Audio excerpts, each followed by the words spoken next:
आपका फिर से अपने YouTube चैनल लक्ष्य साथी पर स्वागत है। आज हम इसके अंदर देखने का प्रयास करेंगे कि जो मौर्यकालीन जो प्रशासन था, इस प्रशासन के बारे में। प्रशासन के अंदर केंद्र से लेकर जो एक ग्राम तक, इसके बीच में जितने भी संस्थाएं थी या कहें कि जितने भागों में बटा हुआ था, उनके बारे में हम बारीकी से देखने वाले हैं। इसी के साथ हम देखेंगे कि नगर प्रशासन किस प्रकार का था, फिर राजस्व प्रशासन किस प्रकार का था, फिर न्यायिक प्रशासन किस प्रकार का था, फिर देखेंगे सैन्य प्रशासन किस प्रकार का था। कहने का मतलब है कि इसके अंदर हम आज पूर्ण रूप से जो कि मौर्य प्रशासन के बारे में जानकारी प्राप्त करने वाले हैं। यह हमारे प्राचीन भारत की इतिहास सीरीज नंबर 56 है और मौर्य प्रशासन पर पार्ट, मौर्य जो साम्राज्य पर पार्ट नंबर 9 है। इससे पहले हमने 8 पार्ट किए हैं, वो अलग टॉपिकों पर थे, लेकिन ये हमारा कंप्लीटली रहेगा मौर्य प्रशासन के बारे में। हमारा एक उद्देश्य रहता है कि हम कम से कम समय में आप तक अधिक से अधिक जानकारी पहुंचा सकें। तो देखते हैं बिना अधिक टाइम लगाए, तो हम देखें कि मौर्य प्रशासन, तो ये जो मौर्य प्रशासन है, इस मौर्य प्रशासन के बारे में हमको जानकारी कहाँ से मिलती है? तो इसके दो प्रमुख स्रोत हैं। एक तो कि जो सिकंदर का सेनापति सेल्यूकस निकेटर था, उसने अपना एक राजदूत मगध या कहें कि मौर्य साम्राज्य में भेजा था। उसने जो कि मौर्य साम्राज्य के बारे में लिखा, उसकी पुस्तक का नाम था इंडिका। तो हमको इंडिका से एक तो मौर्य प्रशासन के बारे में जानकारी मिलती है, दूसरा कि जो चंद्रगुप्त मौर्य का प्रधानमंत्री था या कहें कि बिंदुसार का था, उसने अपनी एक पुस्तक लिखी है जिसका नाम अर्थशास्त्र। इस अर्थशास्त्र से हमें जो कि मौर्य प्रशासन के बारे में जानकारी देखने को मिलती है। अब हम देखें कि जो मौर्य प्रशासन था, मौर्य प्रशासन का स्वरूप किस प्रकार का था। तो एक केंद्रीकृत जो कि था, यानी कि जो केंद्र था, केंद्र के पास पूरी शक्तियां निहित थी, यानी कि केंद्रीकृत प्रशासन था, केंद्रीकरण था। तो हम देखें कि जो आज का देश है, यानी कि आज हम कहते हैं ना जो भारत, तो उस समय राष्ट्र हुआ करता था। तो जो सबसे जो ऊंचे स्थान पर जो प्रशासन था, वो केंद्रीय प्रशासन था, केंद्रीय प्रशासन था। केंद्रीय प्रशासन के जैसे हम नीचे आते हैं तो प्रांतीय प्रशासन था, प्रांतीय प्रशासन था। केंद्र के नीचे प्रांतीय प्रशासन था। फिर जैसे ही प्रांतीय प्रशासन के हम नीचे आते हैं तो मंडलों के अंदर बटा हुआ था। फिर जैसे ही हम मंडल के नीचे आते हैं तो विश्व के रूप में बटा हुआ था। जैसे कि जो ये प्रांत है, इन प्रांतों को आज की दृष्टि में हम राज्य कह सकते हैं, राज्य कह सकते हैं। और जो ये विश्व है, विश्व को आज की तुलना करें तो ये जिला थे, जिला। फिर विश्व के नीचे स्थानीय शासन, स्थानीय प्रशासन था। अब स्थानीय प्रशासन को हम आज की दृष्टि में कह सकते हैं तहसील, तहसील, तहसील। अब जो स्थानीय प्रशासन था ना, जो ये स्थानीय प्रशासन था, जो ये स्थानीय प्रशासन था, इस स्थानीय प्रशासन में लगभग 800 गांव शामिल होते थे, लगभग 800 गांव शामिल हुआ करते थे।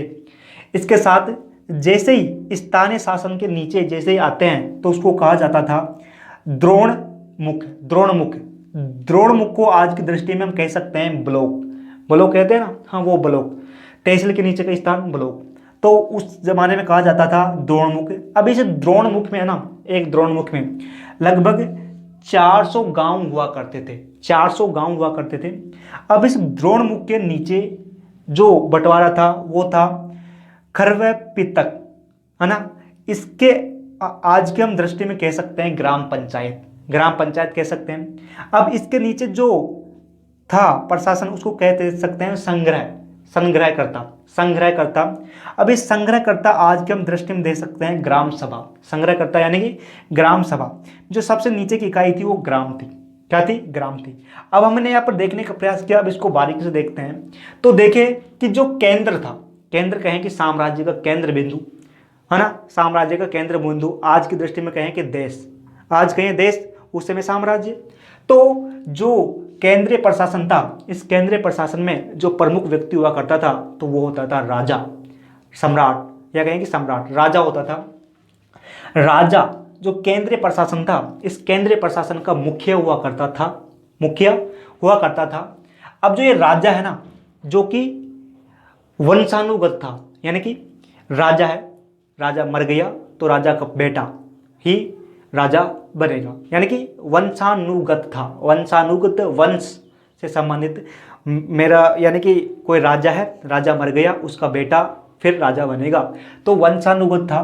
इसके साथ साथ ही कि जो राजा था, इस राजा के पास कि जो दंड है, न्याय है, प्रशासन है और राजस्व है, अंतिम निर्णय राजा लेता था। अंतिम निर्णय कौन लेता था? राजा। यानी कि राजा जो निर्णय ले लेगा वो सबके लिए मान्य होगा। यानी कि जो अंतिम निर्णय राजा का हुआ करता था, अंतिम निर्णय राजा का हुआ करता था, है ना।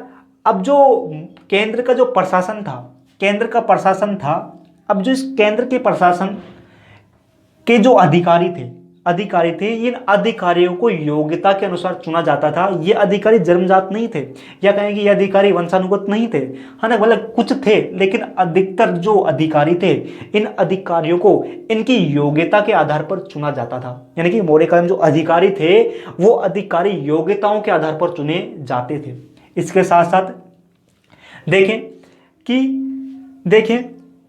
जो अर्थशास्त्र है, चाणक्य का जो अर्थशास्त्र है, इस अर्थशास्त्र में हमको देखने को मिलता है कि जो मौर्य का जो केंद्रीय प्रशासन था, इसको, है ना, इसको बांटा गया था, जो कि इसके अंदर अर्थशास्त्र में इसे सप्त सिद्धांत नाम दिया गया।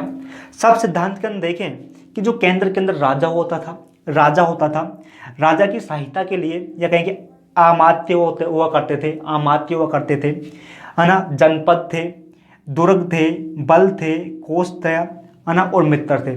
अब जो ये जो छठो अंग थे ना, ये छठो अंग राजा पर निर्भर थे। यानी कि जो ये 6 अंग थे, इनका नियंत्रण केवल राजा करता था। यानी कि राजा पर ये निर्भर हुआ करते थे। अब हमको जो देखने को मिलता है कि जो केंद्र के अंदर जो राजा था, राजा की सहायता के लिए मंत्री परिषद हुआ करती थी। जैसे कि वर्तमान भारत में भी होती है ना, कि जो प्रधानमंत्री की सहायता के लिए मंत्री परिषद होती है, ठीक उसी प्रकार, है ना। तो राजा की जो सहायता के लिए मंत्री परिषद हुआ करती थी।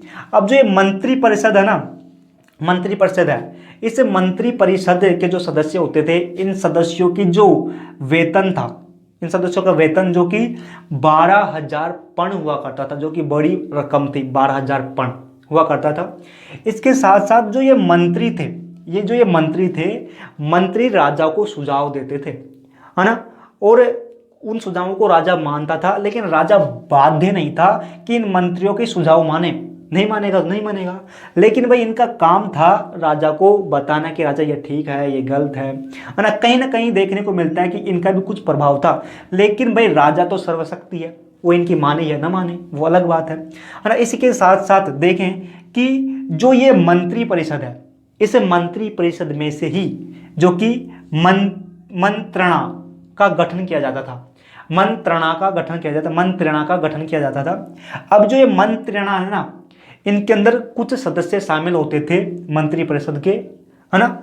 अभी जो मंत्रणा है, इस मंत्रणा के सदस्यों का कार्य होता था कि आपातकाल की स्थिति में ये निर्णय ले सके। आपातकाल यानी कि कोई शत्रु राष्ट्र हमला कर देता है, तो अब इस मंत्री परिषद की आवश्यकता नहीं है। केवल जो ये मंत्रणा के जो सदस्य हैं, ये सदस्य बहुत कम थे, 4-5 थे। अब ये सदस्य मिलकर ही निर्णय ले सकते हैं। ये आपातकाल की दृष्टि में ये इसलिए था कि हम जल्दी से जल्दी निर्णय ले सके। तो जो ये मंत्रणा के जो अधिकारी थे, इनका जो वेतन होता था, ये वेतन 48,000 पण हुआ करता था, जो कि बड़ी रकम थी। इसके साथ देखिए जो ये मंत्रणा है, इस मंत्रणा के जो सदस्य थे वो थे, एक तो राजा तो होगा, इसी के साथ सेनापति था, सेनापति जो कि सेना का प्रमुख हुआ करता था, और सविधाता यानी कि कोषाध्यक्ष हुआ करता था, और प्रधानमंत्री हुआ करता था, और युवराज यानी कि राजा का बेटा जो कि अगला राजा बनने वाला है। तो ये मिलकर आपातकाल की स्थिति में निर्णय ले सकते थे, है ना। इनको कहा जाता था मंत्रणा। अब इसके बाद में देखें कि जो मंत्री परिषद है, इन मंत्री परिषद की जो कि अलग अलग जो मंत्री परिषद है, इनको 18 तीर्थ थे, यानी कि पद थे। मंत्री परिषद में 18 पद थे, 18 पद। इन पदों को तीर्थ कहा जाता था, तीर्थ यानी कि 18 तीर्थ थे या कहीं 18 पद थे। जैसे कि जो मंत्री परिषद है, मंत्री परिषद में 18 पद है, 18 सदस्य हैं। तो देखो जैसे कि पुरोहित है, पुरोहित जो कि प्रमुख सलाहकार, राजा का प्रमुख सलाहकार पुरोहित हुआ करता था। साथ ही इस पुरोहित को प्रधानमंत्री भी ये हुआ करता था, है ना। इसी के साथ जो सन्निधाता था, सन्निधाता कोषाध्यक्ष हुआ करता था। इसी के साथ समाहर्ता यानी कि राजस्व विभाग का अधिकारी हुआ करता था। इसी के साथ युवराज जो कि प्रांतों का अधिकारी, प्रमुख अधिकारी हुआ करता था। इनके अलावा भी बहुत सारे जो कि 18 हमने कहा कि 18 मंत्रिपरिषद के सदस्य देखने को मिलते हैं। इसके बाद में देखें कि जो प्रांत है, कि हमने केंद्र के बारे में जानने की प्रयास किया। अब देखिए कि भाई केंद्र तो ऊपर की चीज है, लेकिन केंद्र के अंडर में प्रांत है। केंद्र के अंडर में प्रांत है, तो ये केंद्र है ना, ये केंद्र या कहें केंद्र इन प्रांतों में युवराज अधिकारी नियुक्त करता था। वो अधिकारी जो कि गवर्नर या ना अधिकारी नियुक्त करता था, है ना, वाइसराय अधिकारी नियुक्त करता था। अब ये अधिकारी है ना, अधिकतर सभी नहीं, अधिकतर ये अधिकारी युवराज यानी कि जो कि राजा के पुत्र हुआ करते थे, प्रांतों या कहेंगे राज्यों का जो प्रमुख हुआ करते थे, जिनको मुख्यमंत्री आज कहते हैं, आज के हम मुख्यमंत्री कहते हैं। तो उस समय युवराज हुआ करते थे, प्रांतों के प्रमुख युवराज हुआ करते थे, है ना। अब जो युवराज है, इन युवराजों की सहायता के लिए राज्य या कहेंगे प्रांत के अंदर भी एक मंत्री परिषद हुआ करती थी, जो कि युवराज को सलाह देती थी। इसी के साथ साथ जो केंद्र था या कहेंगे राजा था, भले ही युवराज राजा का पुत्र हो, लेकिन राजा को डर बना रहता था कि क्या पता ये कुछ ऐसा कार्य नहीं कर दे जो अनुचित हो। इसलिए जो इस युवराज को नियंत्रित करने के लिए राजा या कहे कि केंद्र एक अधिकारी नियुक्त करता था। इस अधिकारी का नाम था चर है ना। ये चर युवराज पर नियंत्रण करता था। जैसे कि वर्तमान में जो कि मुख्यमंत्री होते हैं, ये मुख्यमंत्री भाई सही से ढंग से कार्य करे, इसलिए राष्ट्रपति राज्यपाल की नियुक्ति राज्यों के अंदर करता है। ठीक इसी प्रकार भाई युवराज सही से काम करे, कोई उधम ना करे, बने काम ना करे, इसलिए जो राजा था या कहें केंद्र था, एक अधिकारी नियुक्त करता था जिसका नाम चर है। ये चर युवराज को नियंत्रण करने का कार्य करता था। यानी कि ये सीधी बात जो चर है, सीधी बात केंद्र के पास पहुंचा देता था कि ये गलत कार्य करने वाला है ना, यानी कि नियंत्रण करने का कार्य करता था। इसी के बाद में कि जो ये राज्यों के प्रांतों के अंदर जो युवराज था, इनके पास भी जो केंद्र में जो राजा के पास शक्तियां थी ना, वो यहाँ पर प्रांतों में इस युवराज के पास थी। जैसे कि न्यायिक शक्तियाँ, साथ ही प्रशासनिक शक्तियाँ, दंड देने की शक्तियाँ, है ना, राजस्व एकत्रित करने की शक्तियाँ, सभी प्रकार की शक्तियाँ इसके अंदर नहीं थी।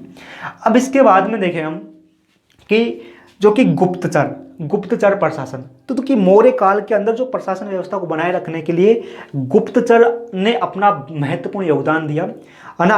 अर्थशास्त्र में जो कि ये चाणक्य भी कहते हैं कि अर्थशास्त्र में कि गुप्तचर ने बहुत बड़ा योगदान दिया, क्योंकि गुप्तचर है ना, जो कि उस समय जो कि अपने साम्राज्य को बनाए रखने में महत्वपूर्ण योगदान दिया मौर्य साम्राज्य में। तो ये गुप्तचरों का जो प्रमुख हुआ करता था, इसका नाम है महामात्य प्रेस, है ना, महामात्य।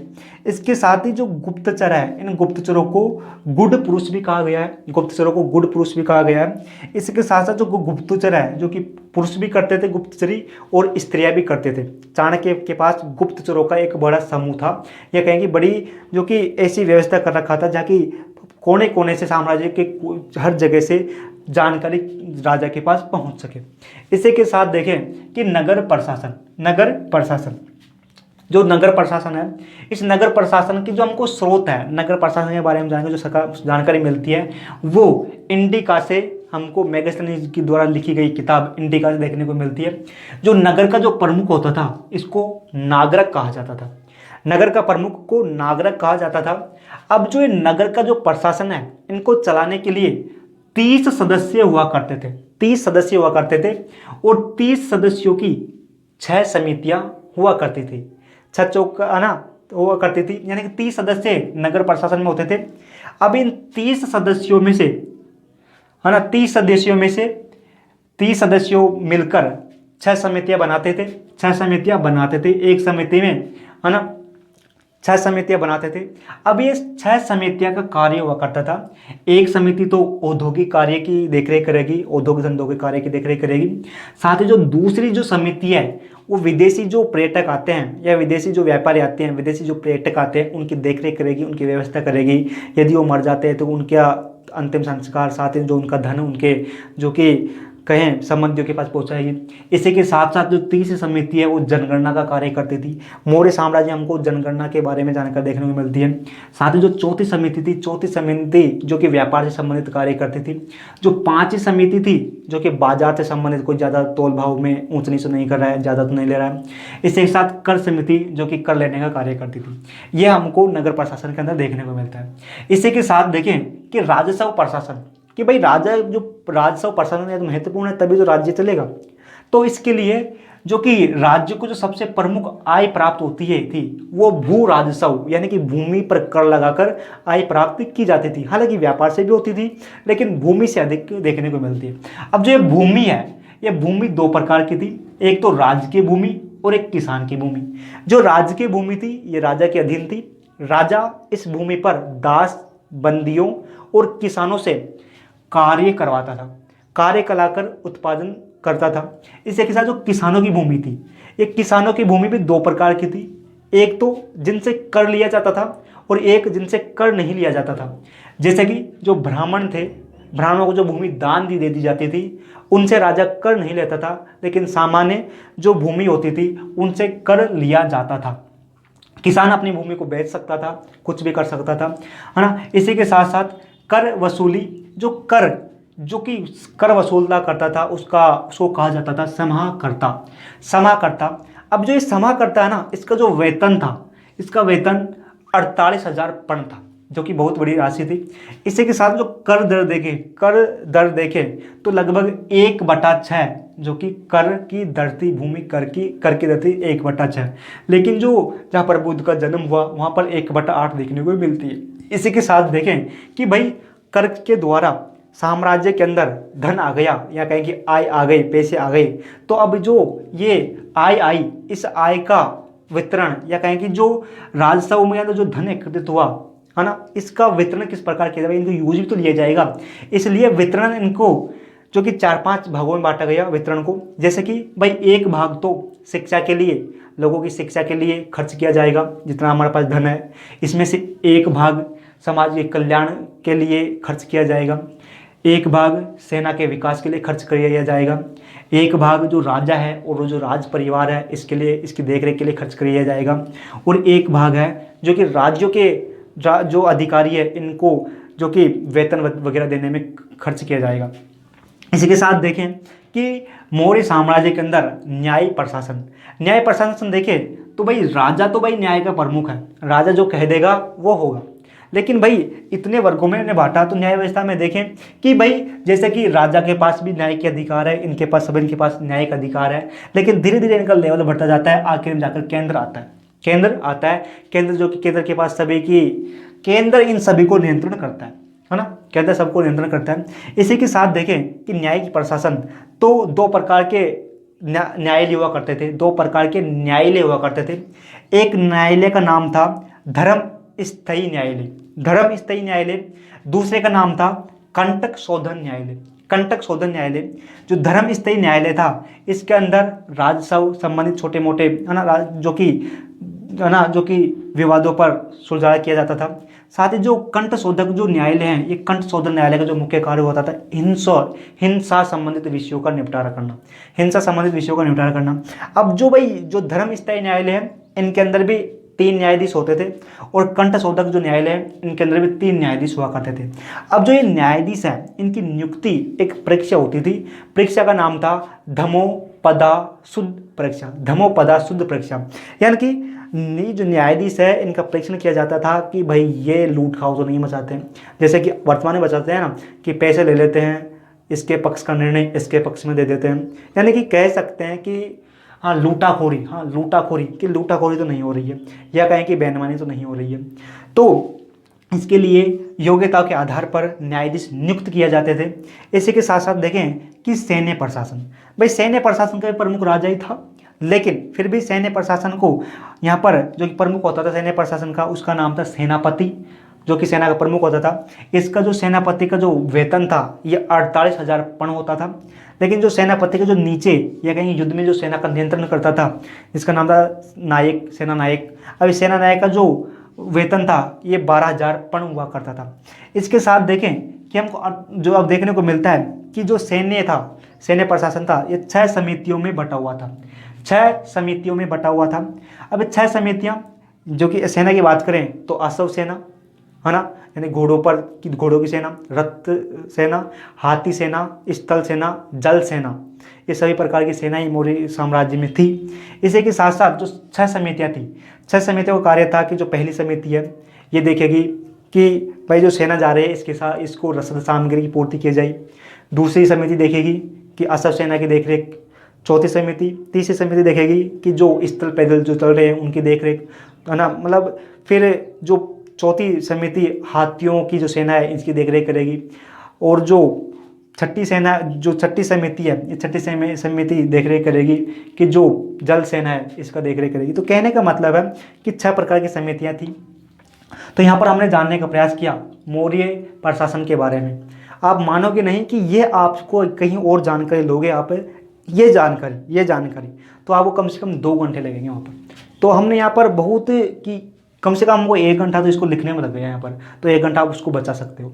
फिर मिलते हैं, जय हिंद। इसी के साथ साथ जो हमने देखा इसको जो नोट्स के रूप में इस वीडियो को जो डिस्क्रिप्शन है यहाँ पर टेलीग्राम चैनल लिंक मिल जाएगी, वहाँ पर इसके नोट्स आपको प्राप्त हो जाएंगे, उससे आप जाकर जुड़ सकते हैं। फिर मिलते हैं अगली सीरीज़ में। बताना कि कैसा लगा।